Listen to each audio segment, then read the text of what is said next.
right. Good afternoon, everybody. Good afternoon. I do not have any statements to do at the top, so we can go straight to questions. Thanks, Josh. I wanted to start with the Putin meeting in New York next week. Can you give us a little context for what we should be expecting out of this meeting? Does the president see it as a meeting that could result in some agreements between he and Putin on Syria and Ukraine, or does he see it as an opportunity to just kind of take Putin's temperature on both of these issues? Yeah. Well, Julie, President Obama does look forward to meeting with President Putin at his request, at President Putin's request, next week. Both presidents will be attending the UN. The precise date of their meeting is still something we're hoping to resolve before the end of the day today. Russian said Monday. Okay. So I'll let you know whether or not we can confirm that on our end. But this, when the president sits down with President Putin, the top item on his agenda will be Ukraine. And President Obama will once again use this occasion to reinforce to President Putin the importance of Russia keeping the commitments that they've made in the context of the Minsk agreements. This is a message that President Putin has heard from some of our European allies who've raised concerns with the way that combined Russian separatist forces in eastern Ukraine continue to destabilize that country. And they continue to receive important military support from the Russian government. That is a clear violation of the territorial integrity of that sovereign nation. And you know, the impact of the coordinated action of the United States and our allies on Russia as a result of those activities are not insignificant. They have contributed to a significant weakening of the Russian economy just over the last couple of years since those sanctions were put in place. The IMF projects that Russia's economy will contract 3 to 4% this year and will stay in a recession next year. The Russian economy in 2013 was measured at 1/8 the size of the United States, the 9th largest economy in the world. In 2015, the Russian economy is just 1/16 of the size of the U.S. economy, and is now just the 15th largest economy in the world, one rung below Spain on the ladder.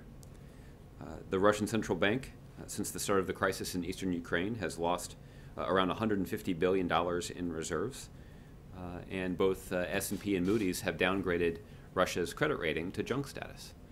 So it is clear that Russia's international isolation and their continued refusal to abide by basic international norms, particularly when it comes to these combined Russian separatist forces, has taken a significant toll on their economy. And this will be at the top of the president's agenda when the two presidents sit down in New York next week. And yet, despite everything that you just listed there, they're not actually changing their behavior in Ukraine, nor has Putin really been deterred, it seems, from moving military personnel and weaponry into Syria. So as it relates to Syria, you guys, your public stance has basically been that you don't know what he's doing there. When the president meets with Putin privately, what is his message going to be? Where do we stand in terms of possible U.S.-Russian military cooperation on Syria? Yeah. I think in this regard, the president's public message will be quite similar, or private message will be quite similar to the message that you've heard him deliver publicly, which is President Obama will make clear once again that Russia doubling down on their support for the Assad regime is a losing bet. The likely consequence of them doing so is only to deepen and expand the ongoing crisis in that country that doesn't serve the interests of either the Russian people or the American people. President Obama will encourage President Putin to consider constructive contributions to the ongoing counter-ISIL effort.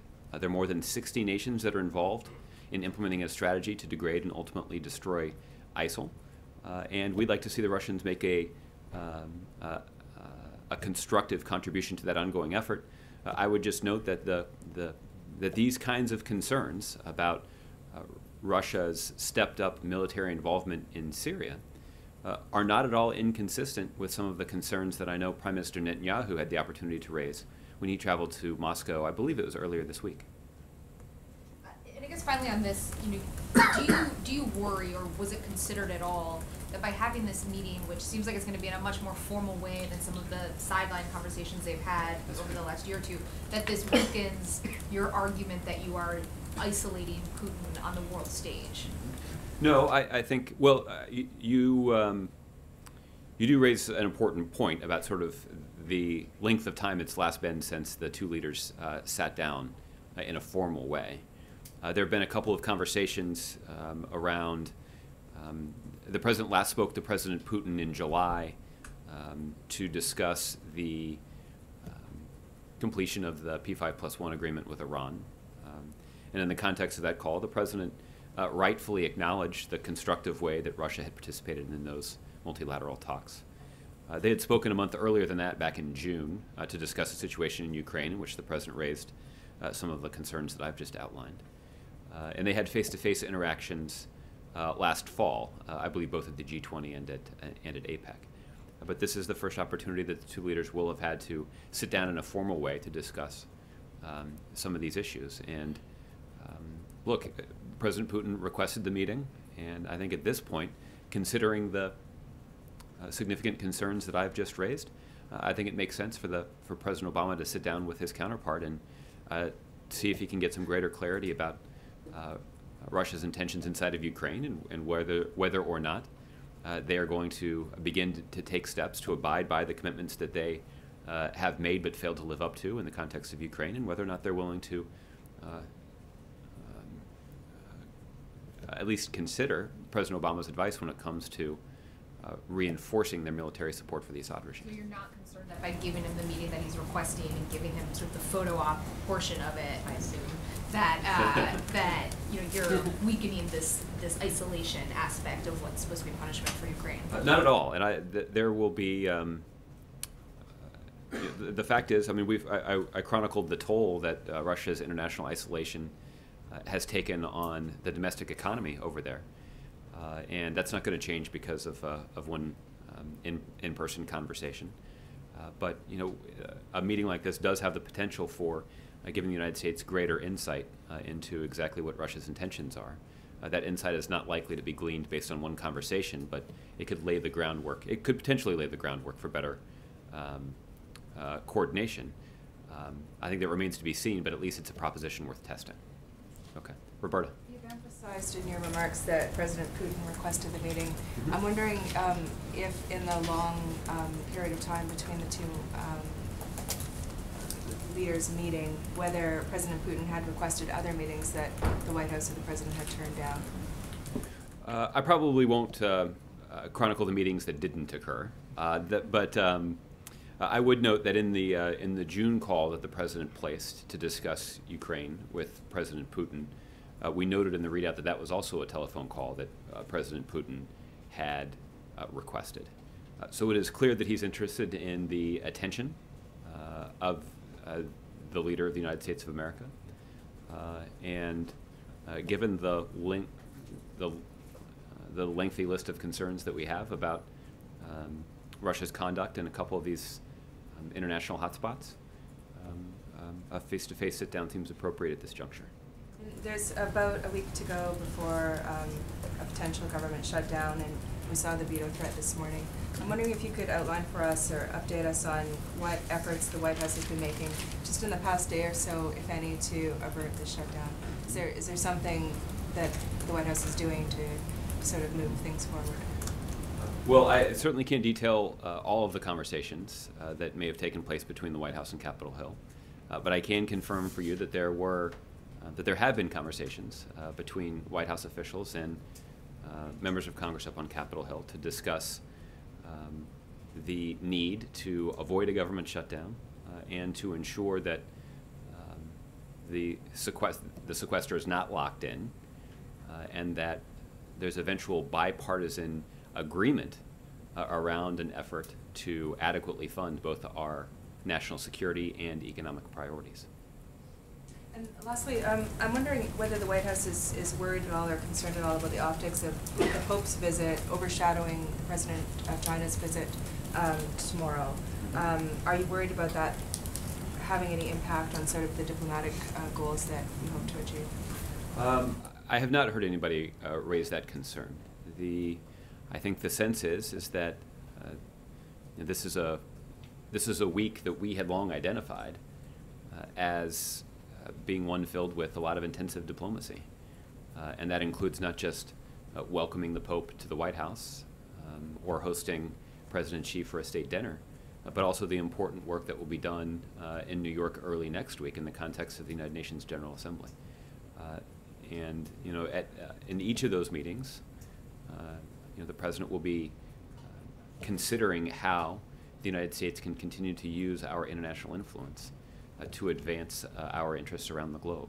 And I'm confident we'll have ample opportunity, both over the course of this afternoon, but also tomorrow in the context of the formal visit, to discuss what interests the United States and China share in common, and how talks can be productive, even on those issues where that might be characterized by what you could describe as competition. Okay, Kristen. Josh, thank you. Keeping on President Xi's visit, there is a sense that a deal is coming together over cybersecurity. Can you update us on that effort, given that they will in fact be having dinner tonight? Well, tonight's dinner is essentially the same kind of engagement that was planned when President Obama visited China last fall. You'll recall that China hosted APEC, the APEC conference, where nations from around the Asia-Pacific traveled to Beijing for a set of multilateral meetings. At the end of APEC, President Obama remained in China for another day or two to engage in a series of meetings with his counterpart. And he kicked off those series of bilateral meetings with a private dinner that President Xi hosted for him in Beijing. And I know the President found that in-person interaction where, sort of outside of the glare of the Klieg lights and away from sort of the formality and pomp and circumstance, to be pretty insightful. And I think the President, despite the language barrier and some obvious stylistic differences, the President found that to be a useful format for talking about issues that were important to both leaders and to both countries. And so the idea here is to try to reciprocate that kind of, reciprocate that invitation with one of his own. And so the President Obama and President Xi will be having a dinner tonight over in Blair House. There will be some other senior U.S. officials there and some other Chinese officials there, but not very many. And I wouldn't anticipate a readout at this point, although the two leaders will do a news conference tomorrow, and maybe one of you will choose to ask the presidents about their private meal. But our hope is that can be a good way to begin what will eventually be a day-long set of meetings to try to advance the interests of the United States. Is the ultimate goal to get a deal in cybersecurity? And has that happened? Have you reached a deal? Well, certainly there's no agreement that I'm prepared to talk about at this point. But we have made clear to the Chinese, both publicly and privately, that issues related to cybersecurity and our concerns with China's conduct in cyberspace will feature prominently on the agenda.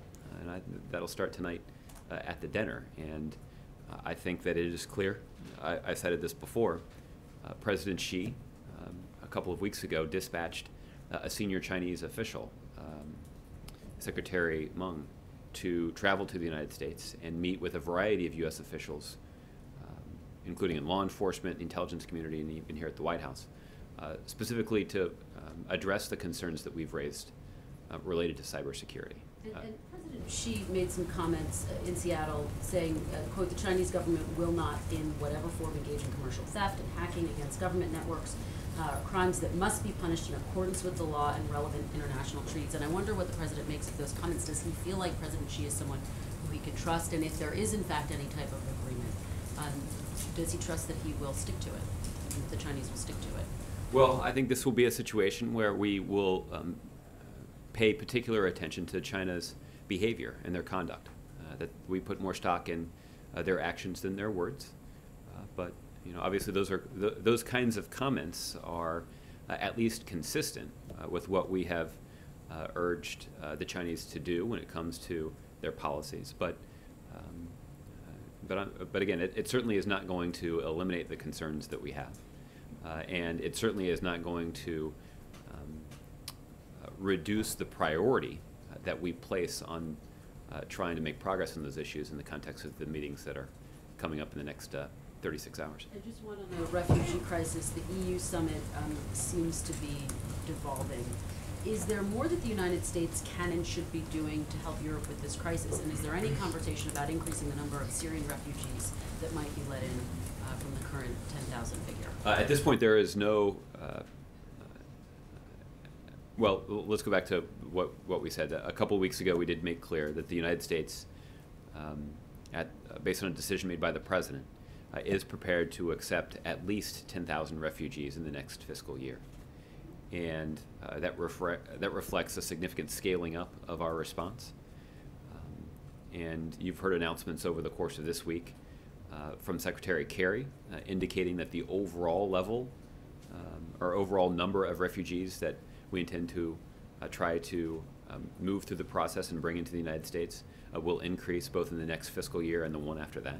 But just in terms of the Syrians, Josh, I mean, yeah. Right now it seems like the urgency is there. Why not increase that number? Well, there is a sense of urgency, and that's why earlier this week I announced that the United States would be committing more than $400 million in additional humanitarian assistance to this ongoing effort. And as long as we're talking about the most effective way to meet the urgent need of those Syrians who are in such a desperate situation, beefing up that humanitarian response is the most effective way to meet those needs in the near term.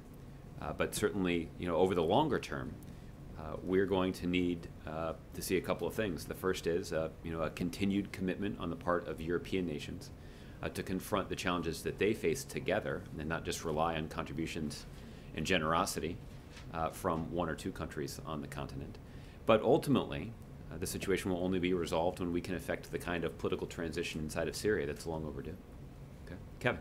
Josh, thanks. I want to ask you about the president's morning. Did he get a chance to see the Pope's speech and his remarks on Capitol Hill, and what did he think about that? The president did have the opportunity to see at least part of Pope Francis's remarks to Congress today. I didn't get to talk to him about his specific reaction, but I know that that he would have been struck by the kind of message that Pope Francis had to deliver, not just to the leaders of this country, but to the citizens of this country. And Pope Francis made the appropriate observation, I believe, that it was important for the United States to live up to the high standard that we've set for ourselves, and that was met by those who came before us. He cited the examples of people like Dr. King and President Lincoln for the role that they played in shaping our country and the values that guide the leaders of this country. And so I thought it was a powerful speech. I'll also ask you a bit about China. Is it the White House's sense that China is helping Russia economically, and in doing so blunting any potential punishment, for example, economically? You sort of listed a number of ways that the U.S. economically has been able to sort of sanction the Russians for their misbehavior in places like Ukraine, and yet it seems like China might be sort of girding them up just a bit. Is that your sense?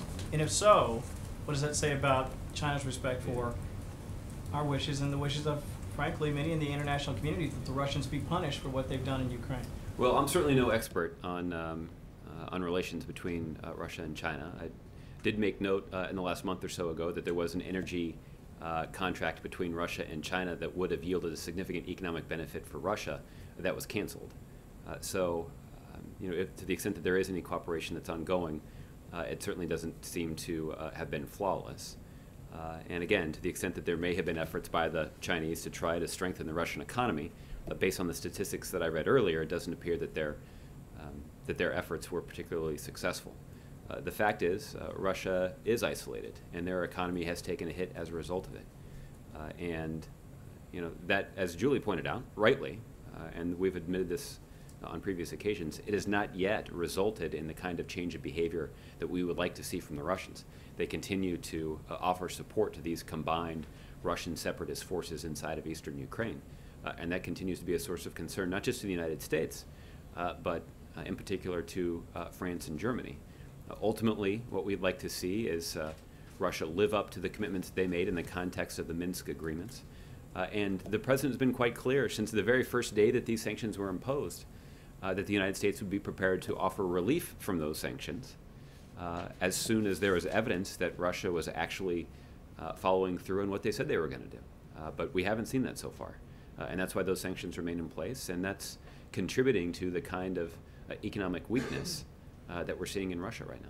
Is there any way to further drive down the value of oil, at least domestically, in terms of international supply, to further weaken the Russian economy? Well, the global price of energy is one that that we have, for a variety of reasons, usually in a much different context, have acknowledged that we here in the U.S. government don't have a whole lot of control over. The fact is, it's it's influenced by such a wide variety of things, but there's no denying that the low price of energy in the global markets has also had a negative impact on the Russian economy. And again, those who know more about the energy markets than I do have observed that the increased supply in the United States, along with the reduced consumption in the United States, have at least been one factor in the declining price. I don't think I can stand here and say that our efforts to promote energy efficiency and the production of oil and gas in the United States is directly related to our Russia policy. I don't think it really is. It's more directly influenced by the U.S. economy and our needs here. But there's no doubt that it has had an impact. Lastly, I want to ask you about an interesting piece in the Times today about intelligence assessments, and I know you and I have talked about this previously. If you're getting bad information, if you can't rely on the information, then the veracity of that information, how do you make good decisions?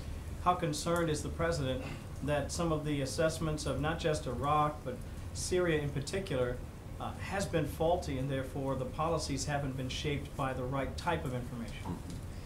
Well, Kevin, I think as that story pointed out, there is an ongoing independent review of some of these intelligence processes.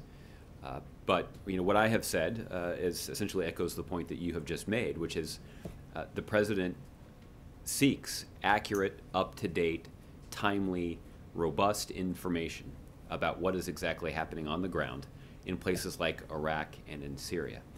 The kinds of policy decisions that the commander-in-chief needs to make are more effective when they are informed by accurate, timely intelligence. And the president is deeply appreciative of the work of our intelligence agencies and the intelligence community for the work that they have done to try to bring that information to him and to provide him the kind of keen analysis that he relies on every day.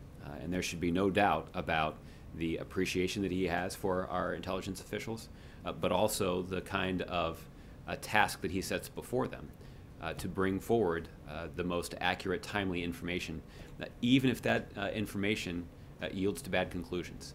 Even if it's bad news, the president wants to know about it so that we can confront it and figure out how to adjust our policy to make sure that we're maximizing the impact and benefiting from the desired effect. What should be the punishment, if you will, or what should be the result if the investigations reveal that a particular person or persons did try to shade or cook the books? What does the president believe should happen to them? Well, I don't want to comment on the specific investigation or what could potentially arise from it, but I'll just say as a general matter that the president holds the intelligence community to a very high standard because of the importance of their work. But I can also say that the work that is done by the intelligence community is work that the president deeply appreciates and has a lot of confidence in. Okay, Major. Josh, good to see you. Nice to see you too. Could you describe first what the administration would accept in terms of a CR? Well, what the administration has, what the president has made clear is that he believes it's important for Congress to take action before September 30th to avoid a government shutdown. And he has made clear that he does not want to see the Congress pass legislation that includes ideological riders like the one that is included in this Senate bill. And that's why we've made clear that we would veto this one. The president has also said that the only way that we're going to resolve this budget disagreement that exists on Capitol Hill is for Republicans and Democrats to sit down together and to resolve it. Would a clean CR be a bridge to that and acceptable to the president? Well, it certainly could be. And we have, in the last couple of, maybe it was the last week or so, made clear that the president would be willing to sign a CR that did not include ideological riders for a relatively short period of time. Essentially maintain the status quo. For a short period of time to allow members of Congress to come together and try to reach a bipartisan agreement. The reason that that we would not like to see a CR for a long period of time is it would have the effect of locking in the sequester, which would badly underfund some of our national security priorities and some of our economic priorities. But the president has indicated a willingness to tolerate that for a short period of time. Can you define that? Not specifically, no. Well, But considering the negotiations have not really gelled in any way that I can tell, it's going to take a couple of weeks at least. they haven't gelled in any way that we can tell either. So I'm just saying it would take a couple of weeks, it would seem. Yes. So a month? Could you live with a month? Well, I don't want to set a deadline here at this point, but what we have made clear is that we're not looking at locking in the sequester, and in fact, we'd be willing to agree to a short-term extension at current funding levels in order for Congress to reach an agreement that would not lock in the sequester. And that's a precondition. Well, I'm not setting preconditions here. You asked what we're interested in, and we're interested in the kind of agreement that would ensure that the national security and economic priorities of this country are adequately funded. Just to put a fine point on it, would the president therefore not sign a CR to keep the government open if it wasn't included with that was a pledge from Republicans to engage in negotiations that would lift the sequester, or in some ways give more room for defense and domestic spending than the current sequester limits allow? I'm not prepared to offer up any ultimatums from the podium today, other than sort of the outlines of what we've already established about preventing a government shutdown, adequately funding our economic and national security priorities, making sure that this is not clouded by ideological riders. The good news with all of that is I think that those are broad outlines. I would readily concede that. But I do think that there is bipartisan agreement about all of that. I think that there is a sufficient bipartisan majority that generally supports all that stuff. I would also concede that the devil's in the details in these kinds of things. So that's why the president would be willing to sign a short-term CR to give Democrats and Republicans on Capitol Hill the opportunity to work through those details and arrive at the kind of bipartisan budget agreement that would certainly not be perfect in the eyes of anybody, but would fulfill that criteria that I think most members of Congress agree is important. On Syria, you said that the notion of Russia doubling down on behalf of Assad is a losing bet. But then you also said the president wants to obtain clarity on what Russia is doing there. It sounds like you've already decided what Russia is doing there, doubling down on behalf of Assad. Is that? I'm trying to reconcile those two things. Yeah, and I think what we have acknowledged is, I think a lot of people have said, well, the fact that Russia is committing these additional military resources into Syria is an indication that they're just going to do more of what they've already been doing. And what we have said is that there actually does continue to be the potential for Russia to not do that, and actually find a way to use their military resources inside of Syria or other places to constructively contribute to the ongoing efforts of our counter-ISIL coalition. Is it also possible that Russia's there, that in case there's a transition of a government, they can be there militarily to influence the new government and play a role on the ground that the United States can't play? Well, I think what is also clear, and the other observation that we've made about this, You think that's possible? Well, I think what's possible is that Russia is growing increasingly concerned about the fact that their sole remaining client state in the Middle East is descending further and further into chaos, and the autocratic leader that they have propped up in that country for a number of years now is on a downward trajectory, you might say. And so they might be concerned that the investment that they've made over the years is something that they're not prepared to lose. And so they are scrambling to try to shore up that investment. And they could be doing that with an eye toward the future. There's no denying that.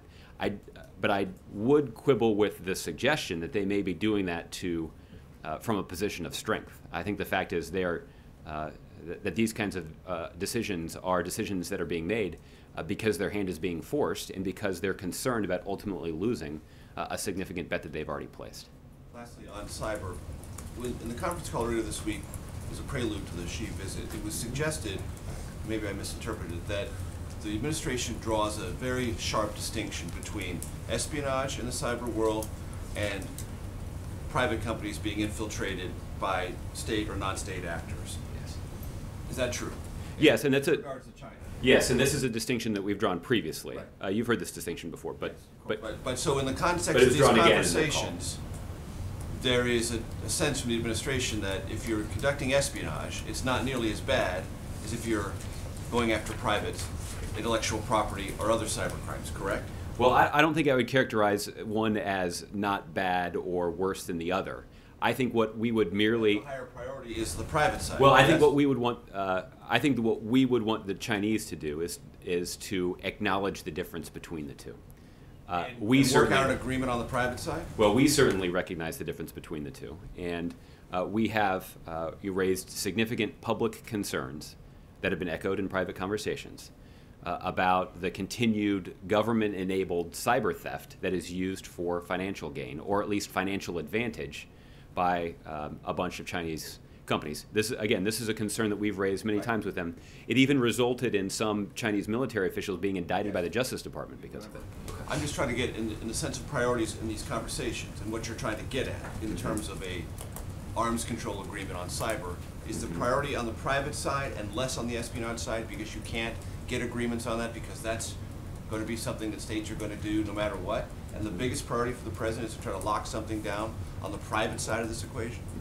Well, I think what you could, I would say that we are concerned by all of China's behavior in cyberspace. So stipulating that, I wouldn't want anybody to misunderstand that. The concerns that we have raised most loudly are those concerns centered around government-enabled cyber theft for financial gain. This is something that China has been engaged in for quite some time, and it has drawn significant rebukes from the administration. These are concerns that President Obama has raised directly with his counterpart on previous engagements. And yes, the possibility of using sanctions against any country or any actor that engages in this kind of behavior or benefits from it is a tool that continues to be at the president's disposal. Okay. Jim.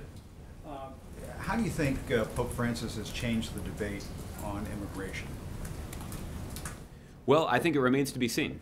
I think the outlines of the debate are quite clear based on the degree to which we've engaged in this debate over the last couple of years.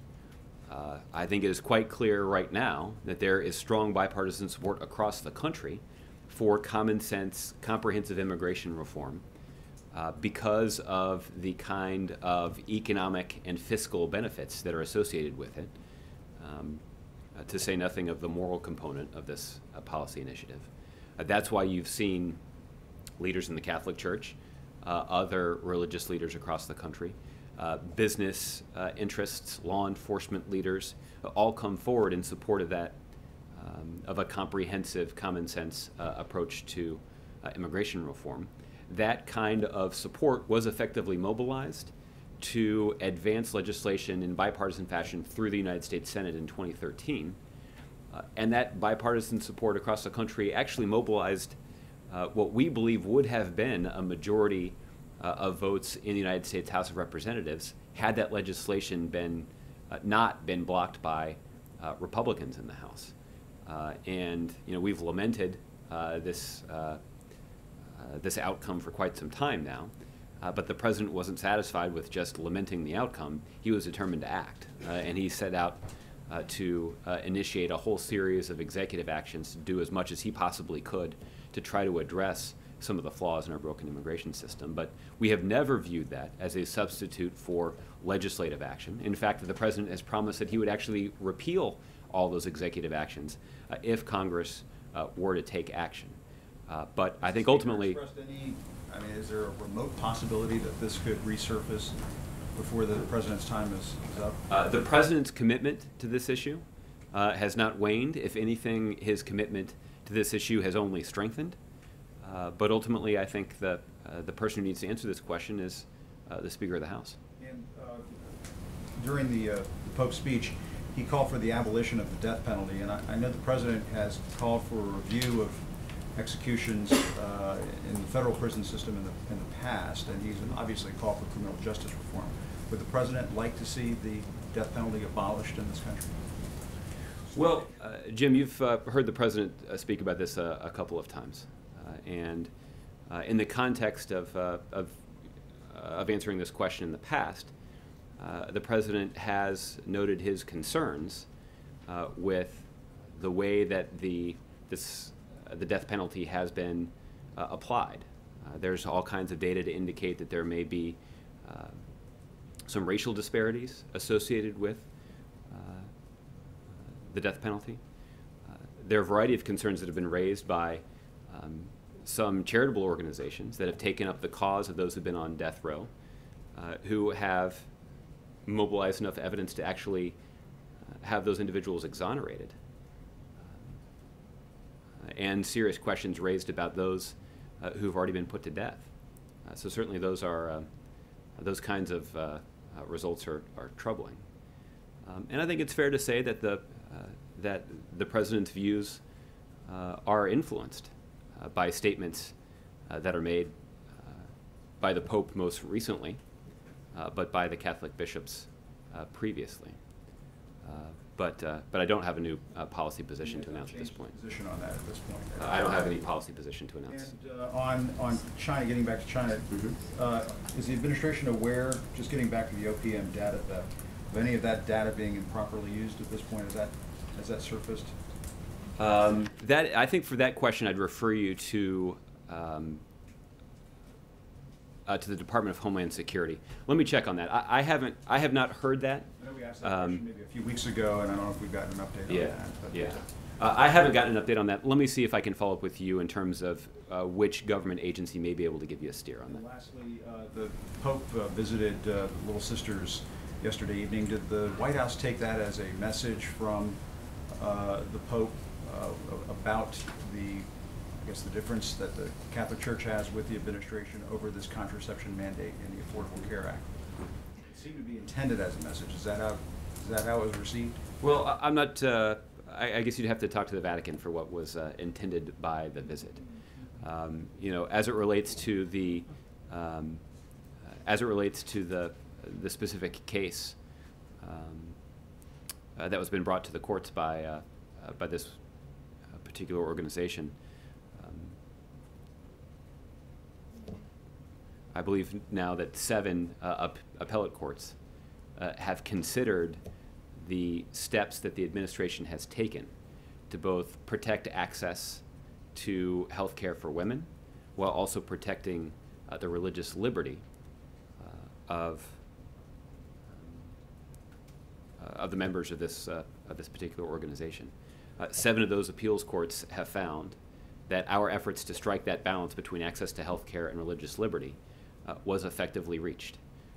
There is one appellate court that concluded that it had not, and it may mean that there will end up being additional legal action in this area. But I think, if anything, this particular case does illustrate the lengths to which this administration has gone to protect religious liberty, while at the same time protecting access to health care that millions of women rely upon. Okay, John. Just to pinpoint, we were talking to Major about the CR. He said the White House is willing to accept a short-term CR, not a long-term CR. So is it safe to say this idea of a continuing resolution that would fund the government until the end of the year or until December, the White House would oppose that, right? Well, is that what you mean by long-term? I mean, that takes us all the way to the end of the year? I think that I wouldn't at this point prejudge what that length would be. I mean, I think as Major pointed out, and you've got more experience covering these issues than I do, that sometimes it can take a little while for these differences when it comes to the budget to be resolved. So you might be willing to accept a continuing resolution that would fund the government all the way until December?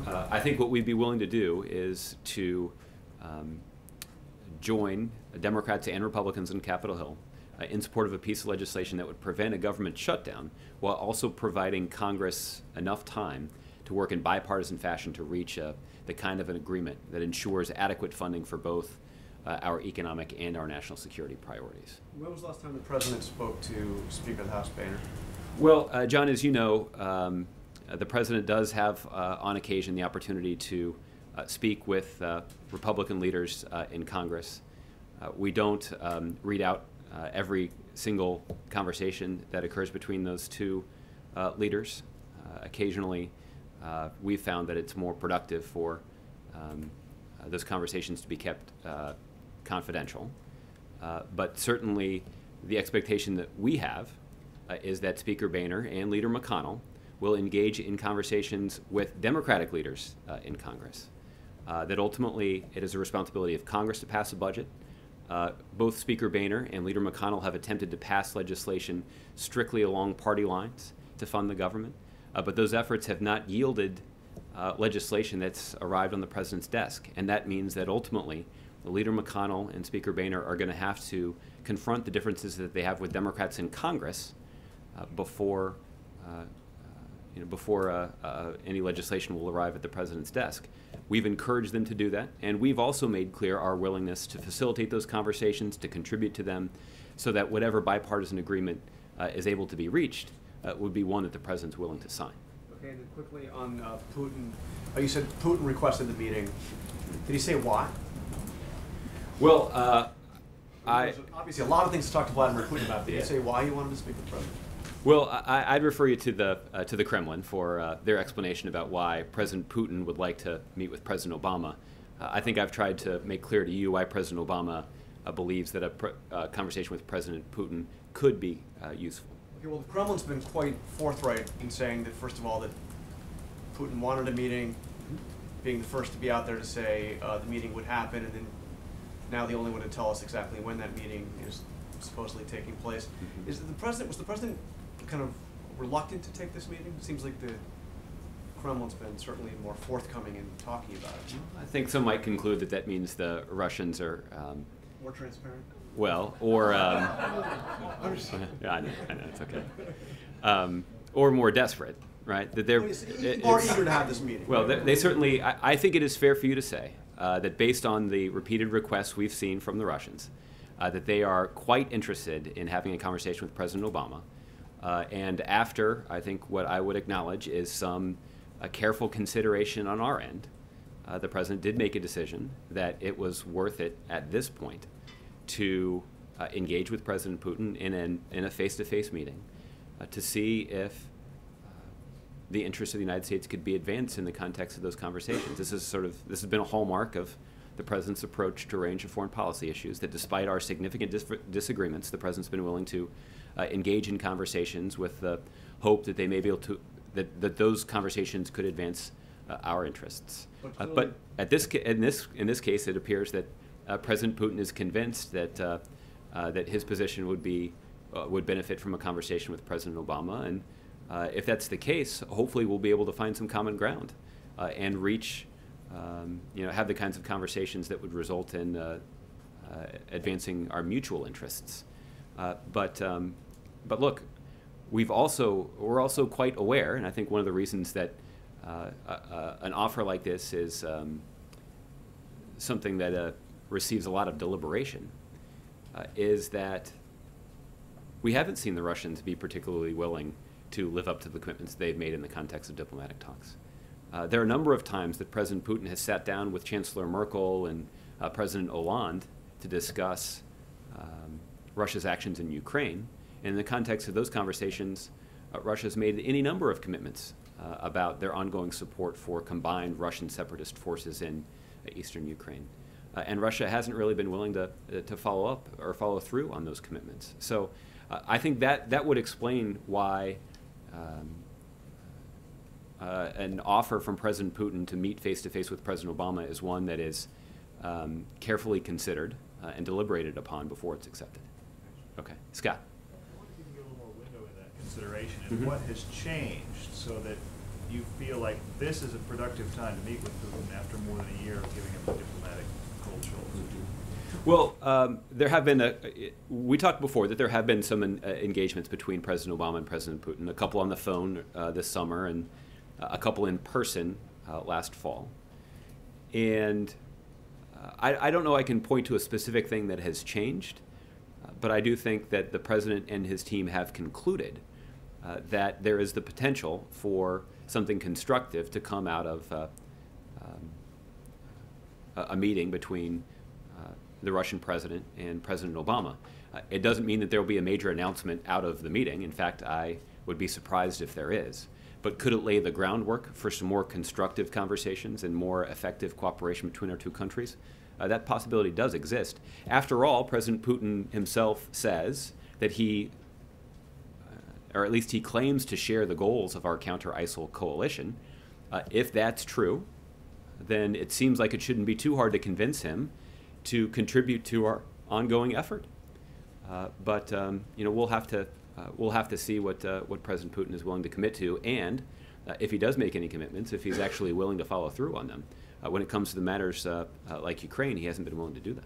So while Ukraine is at the top of the president's agenda, how much was Syria a factor in deciding to take this meeting now? Well, we're certainly aware, and as we've discussed here, of the concerns with Russia's behavior inside of Syria, and the president has spoken publicly about how Russia doubling down on their support for Assad would be a losing bet. So we're certainly mindful that that's on the agenda, but it's not what the president believes is the most pressing issue between our two countries. Okay, JC. To follow up on Scott, you just mentioned two individuals vis-a-vis the Ukraine issue, Chancellor Merkel and President Hollande. Is David Cameron in the mix, and might the president have a conversation, so you look forward to a conversation with the leaders who are involved in the sanctions for Mr. Putin's activities in Ukraine before he meets with Mr. Putin, kind of as a rallying call or conversation? Well, I certainly wouldn't rule out any consultations with Prime Minister Cameron. In fact, if you stick around today, we may have a little news in that regard. But there you go. And I think this sort of reflects the kind of international consensus there is about Russia's destabilizing behavior inside of Ukraine and concerns about Russia's intent when it comes to the use of their military inside of Syria. Again, Russia is operating from a position of weakness in confronting challenges in both those countries. But they have taken steps that we believe, in both situations, are counterproductive when it comes to both their own interests, but also the broader international community's interests. We believe there's a collective interest in respecting the basic territorial integrity of sovereign nations. And we believe it's in Russia's interest to observe those international norms. Instead, they've flouted them for more than a year now. And that's been a source of some concern, not just on the part of the United States, but on the part of the United States and our European allies. And we've taken the kinds of steps that have isolated Russia and taken a toll on their economy. You mentioned earlier, if I may, that Mr. Putin has a reason for staying involved with Syria. He seems to be his, I don't know, don't want to put words in your mouth, it's kind of a surrogate nation. Yeah, well, we've described them as a client state, and it's been that way for some time now. The former Soviet Union, under Mr. Khrushchev, also had influence and a desire to find a client state with Mr. Nasser during that era in Egypt. Do you think that Mr. Putin may have his eyes on some other countries as well in the Middle East to get that stronghold? Well, I think that. Well, let me confront this in a couple of ways. The first is when you're when you've been reduced to the 15th largest economy in the world, it means that you're going to have to be very judicious about how you choose to invest your resources. And it means that President Putin will have to choose wisely as he considers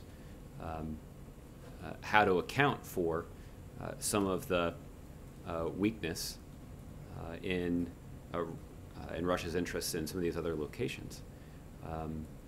So I certainly wouldn't rule out that he may choose other venues to try to exercise some influence, but his ability to do that is going to be constrained by Russia's international isolation and their declining economy. Okay, Pam.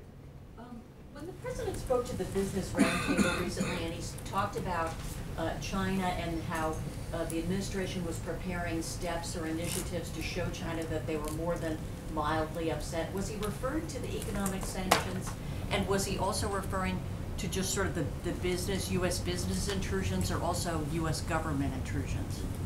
You're talking about on China here? Yes. Okay. I mean, what the president talked about in the context of the Business Roundtable is raising the kinds of concerns that we have in the past about government-enabled cyber theft that we have suggested that China has previously been involved with for the financial gain of corporations inside of China. There are other instances where it certainly has given them a competitive advantage over U.S. businesses. That's been the source of significant concern, and this is something that President Obama has raised with President Xi in previous meetings between the two leaders. These are also concerns that President Obama raised with President Xi's predecessor in meetings that he had with President Hu. So these are long-running concerns, and these are concerns that have long been priorities of the business community. They recognize that some of this behavior has had an impact on their ability to do business around the world and do business inside of China.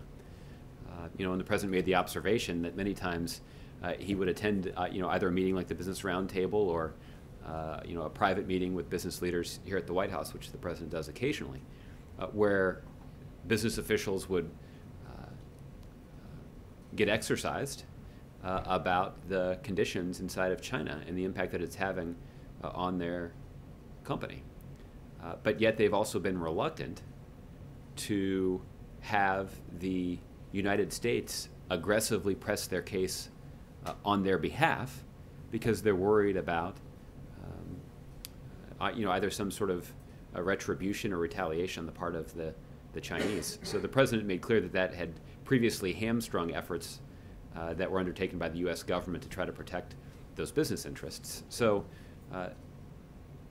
overall, though, this is an issue that will rate highly on the agenda when President Xi is here to meet with President Obama. And what is clear, I guess the one piece of good news that is here is that what is clear is it is clear that China now understands just how seriously we take this issue and how serious we are about getting them to try to address it. I know you haven't blamed China for the OPM hack, but is that specifically, will the president raise that specifically with President Xi? Well, I don't want to prejudge any of their conversations, and you're right that we haven't publicly made any pronouncements about who may have been responsible for that particular incident. The work of our investigators continues, and there are some conclusions that they've drawn that have been aired publicly, but nothing that we have made a pronouncement about at this point. So I wouldn't want to prejudge whether or not an incident like that would come up in the context of the private conversation between the two presidents, but certainly the broader issue will. Okay. Colleen. There are reports today that the U.S. and Russia have reached some sort of agreement on how to end the crisis in Syria. There's an Assad advisor saying this person calls it tacit agreement, and that there's been some change in the West's position. Any truth to that? Is there any sort of agreement? I hadn't seen that report, but based on the way that you described it, I wouldn't put a lot of stock in it. Is there any change in the United States position? Not that I'm aware of. Okay. Angela, you had your hand up earlier. Thanks, Josh. Following up on Pam's question and your emphasis on the word publicly in terms of assigning blame for the OPM hack, is publicly naming China as the perpetrator of that a potential bargaining chip when the president meets with his counterpart today and tomorrow? Well, I wouldn't, at this point, I wouldn't speculate on what the eventual conclusion of our investigators who are continuing to look at this matter will be. So at this point, it'd be too early to speculate on whether or not, we would publicly implicate China in that particular matter. I will just say that we have made clear our concerns about China's activity in cyberspace. We're jumping back and forth here, so I'm trying to keep up. And there are a range of tools that are at the president's disposal for responding to those concerns. We do continue to believe that just having some of those tools on the table, including possible financial sanctions, have been effective in serving as a deterrent and in advancing our interests in this regard. But as for anything that could come up in the context of their meetings, I don't have anything to preview beyond what I've already said. And then to go back to Russia, you've made clear that the U.S.'s top agenda item is Ukraine for that meeting, but your counterpart at the Kremlin spoke to reporters a couple hours ago and said that they plan to talk about Syria, and if there's time, they'll also get to Ukraine. There'll be time. There will be time. Does that portend a tense meeting, given these? It might. It might. Look, I wouldn't. The president has described his previous discussions with President Putin as blunt and businesslike. I wouldn't anticipate significant overt hostility, but I do think that there's some serious issues that the United States and Russia have to discuss, and the president's not going to shy away from raising our significant concerns with Russia's behavior in Ukraine and other places around the world. Okay, John. Thanks, Josh. Over the course of the past few months, even today, U.S.-Russian relations have been described as tense, as strained, as chilly, as cool. Does President Putin bear sole responsibility for where U.S.-Russian relations are right now? Well, I guess I would say it this way. My guess is that President Putin is not particularly concerned about the use of those adjectives to describe the relationship between our two countries. In fact, I think that he may feel that that may enhance his status one way or another.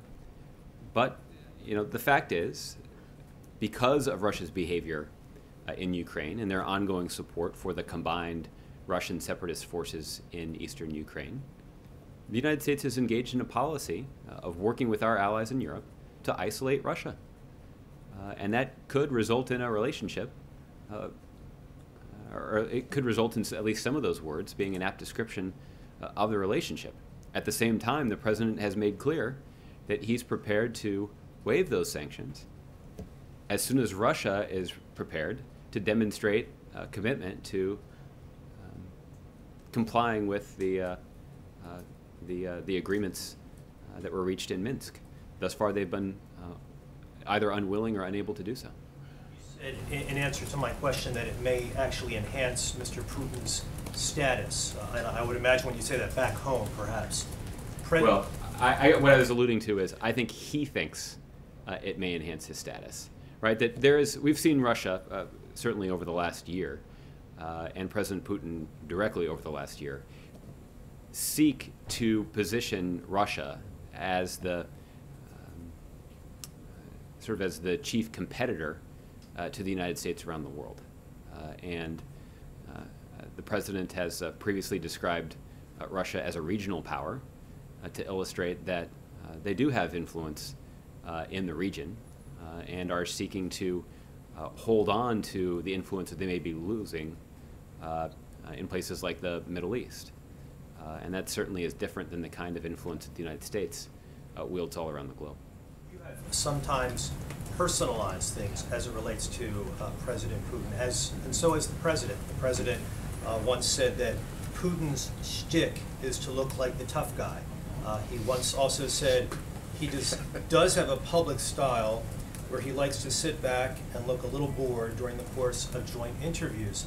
Does that help matters in terms of that U.S.-Russian relationship when you and the president himself personalizes things in that manner about President Putin? Well, I suspect that was a question that was in response to a question the president was asked about his personal relationship with President Putin. And I mean, I think the irony of your question is and I don't mean this as a criticism, but I think it is a fact that there's a tendency on the part of all of you as you observe these interactions to personalize them.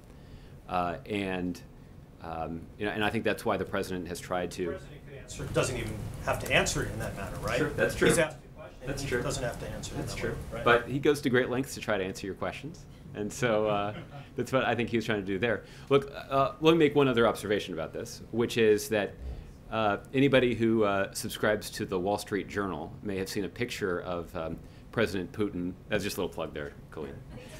You're welcome. May have seen the picture of the bilateral meeting between Prime Minister Netanyahu and President Putin, where the two leaders were sitting side by side in their chairs, and President Putin was striking a now familiar pose of less than perfect posture and unbuttoned jacket and knees spread far apart to convey a particular image. So I guess the point is, President Putin doesn't seek to project this image only when President Obama's around. I think this is an image that he seeks to project in a variety of international settings.